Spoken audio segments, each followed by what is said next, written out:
எப்பா இன்னைக்கு முருங்கைக்காய் பொரிச்சிட்டு வந்தேன். ஆனால் முருங்கைக்காய் சாம்பார் வச்சா நான் ஒத்துக்கவே மாட்டேன்ப்பா இன்னைக்கு. ஆமாம், தோட்டத்துலேருந்து பெரிய சைஸ் ஒரு முருங்கைக்காய் தான் பறிச்சிட்டு வந்திருக்கேன். சாம்பார் வச்சா உங்களுக்கு பிடிக்காதுன்னு தெரியும். அதனால இன்னைக்கு இன்னோவேட்டிவாக கொஞ்சம் டிஃப்ரெண்ட்டாக இருக்கட்டும்னு சொல்லிட்டு பிரியாணி சாப்பிடுவீங்கல்ல, முருங்கைக்காய் ட்ரை பண்ணி தான் பார்ப்போமே. முருங்கைக்காய் பார்த்தீங்கன்னா நல்ல பெரிய சைஸாக இருக்குது. அதனால் நான் பாதி முதல்லையே வேக வச்சு எடுத்துக்கிறேன். அப்புறம் மீதி வந்து பிரியாணி செய்யும்போது போட்டுக்கலாம். நல்லா உள்ளே எல்லாம் பார்த்தா சதை பகுதியாக இருக்குது, பார்த்தாலே தெரியுதா. இது பார்த்திங்கன்னா நல்ல குண்டாக பெரிய சைஸாக இருக்குது.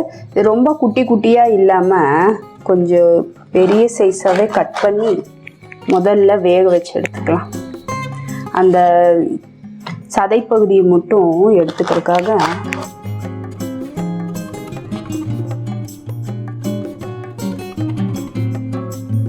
பாதி முருங்கைக்காய் பார்த்திங்கன்னா நல்ல பெரிய பெரிய சைஸாக கட் பண்ணி போட்டிருக்கேன். இங்கே நான் ஏற்கனவே பச்சை பட்டாணி ஊற வச்சு வச்சுருந்தேங்க. கொஞ்சம் பட்டாணியும் போட்டால் நல்லாயிருக்கும்னு சொல்லிட்டு அதை ஒரே ஒரு விசில் மட்டும் வேக வச்சு வச்சுருக்கேன். ஏன்னா இது ஃப்ரெஷ்ஷாக இல்லை. நம்ம பச்சை பட்டாணி ஃப்ரெஷ்ஷாக இருக்கும் இல்லைங்களா, அது இல்லை. இது காஞ்ச பட்டாணி ஊற வச்சு ஒரே ஒரு விசில் மட்டும் விட்டுருக்கேன். இப்போ இந்த தண்ணியவே நம்ம இதில் ஊற்றிடலாம். ஏன்னா இந்த தண்ணியிலே அது வேகட்டும். இது ஒரு 2 விசில் இல்லாட்டி 3 விசில் விட்டு எடுத்துக்கலாம். ஏப்பா இதில் உப்பெல்லாம் நீ சேர்த்த மாட்டியா? இல்லைங்க, நமக்கு இந்த தோல் பகுதி தான் வேணும். அப்புறம் நம்ம பிரியாணி செய்யும்போது எப்படி உப்பு சேர்த்திக்கலாம். இப்போவே உப்பு சேர்த்திட்டோன்னா அப்புறம் உப்பு சேர்த்தும் போது அப்புறம் ரொம்ப உப்பு கரிக்கிற மாதிரி ஆகிடும். இதை நம்ம விசில் விட்டு மட்டும் முதல்ல எடுத்துக்கலாம். இந்த மீதி முருங்கைக்காய் பார்த்திங்கன்னா இந்த அளவுக்கு கட் பண்ணி வச்சுருக்கோம். பாதி வந்து அந்த முருங்காயோட ஃப்ளஷும் இதுவும் சேர்ந்து சமைக்கும்போது பிரியாணி கொஞ்சம் டேஸ்ட்டாக இருக்கும். நம்ம மொத்தமாகவே இது போல் கட் பண்ணியே எல்லாமே செய்தோன்னு வச்சுக்கோங்களேன், அந்தளவுக்கு நமக்கு அந்த எசன்ஸு டேஸ்ட்டு ஃப்ளேவரு கொஞ்சம் கம்மியான மாதிரி இருக்கும். அதனால தான் இது போல் பாதி பாதியாக பிரித்து வச்சுருக்கேன். இந்த முருங்காயில் நல்லா வெந்திருக்கு. இந்த சதை பகுதியை மட்டும் இது போல் ஸ்பூன் வச்சு இப்படி எடுத்தோன்னாலே ஈஸியாகவே வந்துடும்.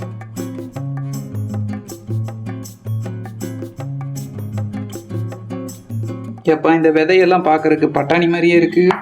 ஆமாங்க, பட்டாணியை ஊற வைக்காமே இருந்திருக்கலாம் போல இருக்கு. ஆமாம், பட்டாணிக்கு பதிலாக இதை போட்டிருக்கலாமோ? ஆமாம், பரவாயில்ல, நெக்ஸ்ட் டைம் ட்ரை பண்ணும்போது அது போல் செய்யலாம். நீங்கள் இது வரைக்கும் நம்ம சேனலை பார்த்ததில்லை, இதுதான் ஃபஸ்ட் டைம் பார்க்குறீங்க அப்படின்னா மறக்காமல் சேனலை லைக் பண்ணவும், சப்ஸ்கிரைப் பண்ணவும், பெல் ஐக்கானோட ஆளுங்கிற ஆப்ஷனை கிளிக் பண்ணவும் மறந்துடாதீங்க ஃப்ரெண்ட்ஸ். நான் இன்றைக்கி பார்த்திங்கன்னா ஒரு 1.5 கப் அளவுக்கு தான் அரிசி ஊற வச்சுருக்கேன். அதுவும் பார்த்திங்கன்னா பாஸ்மதி ரைஸ் வந்து ஒரு 1 மணி நேரம் போல் ஊற வச்சுருக்கேன். அது நல்ல பழைய அரிசிங்கிறதுனால இங்கே நம்ம ஒரு பேன் வச்சுக்கலாம். முதல்ல நல்லா ஹீட் ஆனதும் முதல்ல எண்ணெய் சேர்த்திக்கலாம். நான் இங்கே ஒரு 2 டேபிள் ஸ்பூன் அளவுக்கு எண்ணெய் சேர்த்திக்கிறேன். இப்போது எண்ணெய் நல்லா சூடானதும் பட்டை, லவங்கம், ஏலக்காவை சேர்த்திடலாம். ஒரு 1/2 டீஸ்பூன் அளவுக்கு சோம்பு, அடுத்ததாக 2 பிரிஞ்சி இலை கட் பண்ணி சேர்த்திக்கலாம். இப்போ பெரிய வெங்காயம் நல்ல பெரிய சைஸாக 1 நீல வாக்கில் கட் பண்ணியிருக்கோம், அதையும் சேர்த்திடலாம். இப்போ இந்த பெரிய வெங்காயம் பார்த்திங்கன்னா நல்லா வதங்கட்டும். இதோட ஒரு 4 பச்சை மிளகாய் சேர்த்திக்கிறேன். இது காரம் கம்மியாக இருக்கிறதுனால நான் 4 சேர்த்திருக்கேன். வெங்காயம் பார்த்திங்கன்னா நல்லா இந்த அளவுக்கு வதங்கியிருக்கு. இப்போது இந்த ஸ்டேஜில் பிரியாணி மசாலா பார்த்திங்கன்னா ஒரு சின்ன ஸ்பூன், 1 டீஸ்பூன் அளவுக்கு சேர்த்திக்கிறேன். எண்ணெயிலே சேர்த்திக்கிறேன். ஏன் நான் முதல்லையே சேர்க்கலன்னா அப்புறம் அது ரொம்ப கருத்த மாதிரி ஆகிடும். அதனால இப்போது இஞ்சி பூண்டு விழுது 1 டேபிள் ஸ்பூன் அளவுக்கு சேர்த்திக்கிறேன். இப்போ இந்த இஞ்சி பூண்டோட பச்சை வாசம் போகிற வரைக்கும் நம்ம நல்லா வதக்கி கொடுத்துக்கலாம். இந்த இஞ்சி பூண்டோட பச்சை மணம் போனதும் தக்காளி பார்த்திங்கன்னா ஒரு 2 தக்காளி நல்லா பழுத்த தக்காளியை கட் பண்ணி சேர்த்திக்கலாம்.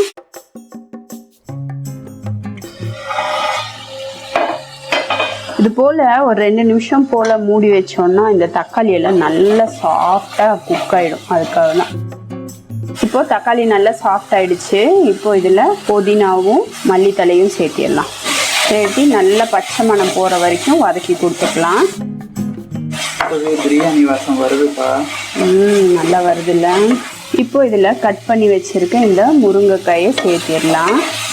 நான் மொத்தமாகவே வேக வச்சு கூட சேர்த்திருப்பேன். பார்த்தா முருங்கைக்காய் பிரியாணி நம்பணும்ல, அதனால தான் இப்போ போடுறோம். ஆமாம். ஸோ இந்த மசாலாவோடு சேர்ந்து இந்த முருங்கைக்காய் நல்லா வதங்கட்டும். இதுவே வந்து நம்ம சிக்கனோ மட்டனோ இருந்திருந்ததுன்னா அதுலேருந்து தண்ணி தானாக ரிலீஸ் ஆகி வரும். அப்போ அந்த டேஸ்ட்டும் ஃப்ளேவரும் அந்த பிரியாணிக்கு நல்லா கொடுக்கும். இதில் வந்து நமக்கு இதில் பிரிஞ்சு வரணும்ல, அதுக்காக தான் நம்ம வேக வச்சுட்டு அந்த வேக வச்ச தண்ணியும் எடுத்துக்கிட்டது. இப்போது இதில் மிளகாய் பொடி, தனி மிளகாய் பொடியை சேர்த்திக்கலாம். இதுவே காஷ்மீரி சில்லி மிளகாய் பொடி சேர்த்தோன்னா நல்ல நிறம் கொடுக்கும். நான் நார்மல் மிளகாய் பொடி தான் சேர்த்திருக்கேன். சின்ன ஸ்பூனில் 1 ஸ்பூன் அளவுக்கு தான் சேர்த்திருக்கேன். ஏன்னா 4 பச்சை மிளகாவும் சேர்த்திருக்கோம் இல்லைங்களா, அரிசியும் கம்மியாக தான் போட்டிருக்கேன். அதனால் இல்லை லார்ஜ் குவான்டிட்டியாக பண்ணுறதா இருந்தால் அதுக்கு தகுந்த போல் மிளகாய் பொடியை சேர்த்திக்கலாம். இப்போ இதில் ஒரே ஒரு விசில் மட்டும் விட்டு வச்சு இந்த பச்சை பட்டாணியை சேர்த்திக்கிறேன். நம்ம அந்த முருங்காயோட ஃப்ளஷ் இருக்கு இல்லைங்களா, அதுவும் சேர்த்திக்கலாம். அப்போ தான் உங்களுக்கு அந்த டேஸ்ட் பார்த்திங்கன்னா நல்லா இருக்கும். பிரியாணி மாதிரி வருமா? கண்டிப்பாக வரும். ஆனால் இது வெஜ் பிரியாணி, முருங்கைக்காய் பிரியாணி. நீங்கள் சிக்கன் மட்டன் ரேஞ்சுக்கெல்லாம் யோசிக்க வேணாம். இப்போ இதில் தண்ணி சேர்த்திடலாம். இது என்ன தண்ணின்னு பார்த்தீங்கன்னா, நம்ம முருங்கைக்காய் வேக வச்சோம் இல்லைங்களா, அந்த தண்ணியவே நான் இப்போ சேர்த்துக்கிறேன். எப்போ தண்ணி வாட்டுக்கு சேர்த்திட்டே போகிறேன், எவ்வளோதான் டம்ளர் தண்ணி சேர்த்தணும்னு சொல்லவே இல்லையே. அது ஏன் சொல்லலைன்னா, ஒவ்வொரு அரிசியும் ஒவ்வொரு மாதிரி தண்ணி வாங்கும். அதாவது பழைய அரிசியாக இருந்தால் அதிகமாக தண்ணி எடுக்கும், புது அரிசியாக இருந்தால் கம்மியாக தண்ணி எடுக்கும். அது நம்ம எந்த மாதிரி வாங்குகிறோம் இல்லை அவங்க எது மாதிரி வாங்குறாங்களோ அதுக்கு தகுந்தாற் போல தான் அவங்க ஊற்ற வேண்டியிருக்கும். அந்த ஷாப்கீப்பர் இருப்பாங்க இல்லைங்களா, அவங்களே சொல்லுவாங்க புது அரிசியா பழைய அரிசியான்னு. புது அரிசியாக இருந்ததுன்னா ஒரு 1/2 டம்ளர் கம்மியாக வைக்கிறது பெஸ்ட்டு, ஏன்னா டக்குன்னு குழஞ்சி போயிடும். எவ்வளோ சேர்த்திருக்கோம் இப்போது? நான் பார்த்தீங்கன்னா 1:2 ரேஷியோவில் தான் சேர்த்திருக்கேன். நமக்கு நல்ல பழைய அரிசியாக இருந்ததால். இப்போ இது வந்து ஒரு 10 நிமிஷம் கொதிக்கட்டும். இதை மூடி போட்டு விட்டுடலாம். ஓகே. இதில் சேம் டைம் பார்த்தீங்கன்னா இதே சிக்கனோ மட்டனோ இருந்தால் அதுலேருந்து ஃபேட் ரிலீஸ் ஆகி வரும். இப்போ இது வந்து வெஜ்ஜுங்கிறதுனால நம்ம ஊற்றுற எண்ணெய் தான், அதனால் கடைசியாக நம்ம கொஞ்சம் நெய் சேர்த்திக்கிட்டோம்னா நல்ல ஃப்ளேவராக இருக்கும். இப்போ இதை மூடி போட்டு ஒரு 5 நிமிஷம் நல்லா கொதிக்கட்டும். இப்போது ஒரு 5 நிமிஷமாக நல்லா கொதிச்சிட்டு இருக்கு. இதுவே நம்ம விசில் போடுறதா இருந்தால் அப்படியே போட்டு விசில் போட்டுடலாம், ஒரு விசில் போட்டுக்கலாம். ஆனால் வந்து நான் இப்போ தம் தான் வைக்க போகிறேன். அதனால தான் ஒரு 5 நிமிஷமாக வந்து இது போல் நல்லா வேக விட்டு வச்சுருக்கேன். ஆனால் எண்ணெயே வரல, நான்வெஜ் மாதிரி. இப்போ இது வரைக்கும் நம்ம உப்பே சேர்க்கலை. இப்போ கடைசியாக உப்பு சேர்த்திடலாம். உப்பு வந்து பார்த்திங்கன்னா நார்மலாக பிரியாணி செய்யும்போது ஒரு கல் உப்பு அதிகமாக இருக்கணும்னு சொல்லுவோம்ல, அதே போல் அதே மாதிரி தான். நம்ம அந்த பல்ப் சேர்த்தனால தான் நல்ல கிரேவி பார்த்திங்கன்னா எந்த அளவுக்கு கிரேவியாக இருக்குது. இப்போ உப்பு கரெக்டாக இருக்குது. நம்ம 1 மணி நேரமாக ஊற வச்சு இந்த பாஸ்மதி அரிசியை சேர்த்திடலாம். இதை நல்லா கலந்து விட்டுறலாம். நம்ம தம் போடுறதுக்கு அரிசியும் தண்ணியும் ஈவனாக வரணும் இல்லைங்களா, அதே போல் தான் வரணும். இப்போ தண்ணியும் அந்த அரிசியும் ஈவனாக வர்ற வரைக்கும் கொஞ்சம் ஓப்பனில் இருக்கட்டும், அதுக்கப்புறம் தம் வச்சுக்கலாம். இப்போது அரிசியும் தண்ணியும் பார்த்தா ஈவனாக இருக்குது.